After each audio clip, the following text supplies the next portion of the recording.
হঠাৎ দেখে যে কেউ ভড়কে যাবেন, মনে হবে হেঁটে যাচ্ছেন জাতির জনক বঙ্গবন্ধু শেখ মুজিবুর রহমান। চেহারাটা প্রায় তার মতন, পোশাক আশাকও পরেন একই। নাম আরুক মুন্সী। সরাসরি রাজনীতিতে যুক্ত না থাকলেও বঙ্গবন্ধুকে মনে প্রাণে ধারণ করেন তিনি। শুধু তাই নয়, কৌতূহলে তার সাথে ছবিও তোলেন অনেকে। আরো জানাচ্ছেন রাজীব আহমেদ রাজু, ছবি তুলেছেন মিসবাহ আমিন।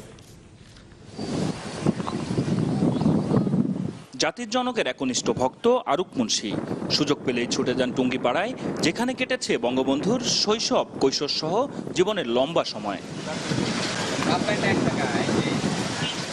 বঙ্গবন্ধুর সঙ্গে চেহারার মিল এতটাই যে হঠাৎ করে দেখলে যে কেউ বিভ্রান্ত হবেন। বিশেষ করে যখন তিনি বঙ্গবন্ধুর মতো পোশাক পরে বের হন, তখন তাকে ঘিরে ধরে সাধারণ মানুষ। বঙ্গবন্ধুর প্রতিকৃতি এবং বঙ্গবন্ধুর মতন আসলেই দেখতে থাকে। বঙ্গবন্ধুর যখন যৌবন বয়স, তখনই কিন্তু এইভাবেই চেহারা ছিল তার। ওর ওই প্রতিচ্ছবিটা দেখে বঙ্গবন্ধু শেখ মুজিবুর রহমানের কথা আমার মনে পড়ে গেছে। হঠাৎ একদিন আমরা চমকেই গেলাম যে বঙ্গবন্ধুর ছবি আমাদের মাঝে এখনো জীবিত আছে। আসলে ওনার দেখার জন্য এইখানে আসছি, যে আসলে উনি বঙ্গবন্ধুর মতো দেখতে কিনা। এখন প্রকৃতভাবে যতটুকু আমি তো ওনারে দেখলাম, আসলে প্রায় সেরকম উনি দেখতে।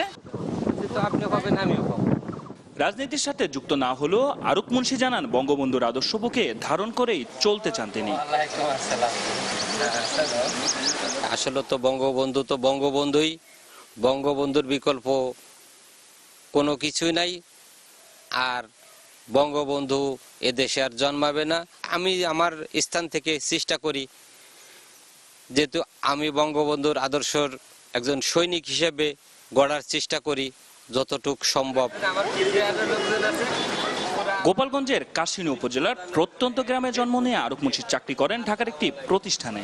জাতির জনকের স্বপ্নের সোনার বাংলায় নানা অনিয়ম আর অনাচার তাকে কষ্ট দেয়। মানুষে ভেদাভেদ, এই ধর্ম নিয়ে রাজনীতি, এটা আমার খুবই অপছন্দ এবং এখানে এতে আমাকে পীড়া দেয় যে বঙ্গবন্ধু থাকলে আজকে আমাদের এই অবস্থায় পড়তে হতো না। তারপরও স্বপ্ন দেখেন বঙ্গবন্ধু কন্যার হাত ধরেই দেশ আরো এগিয়ে যাবে।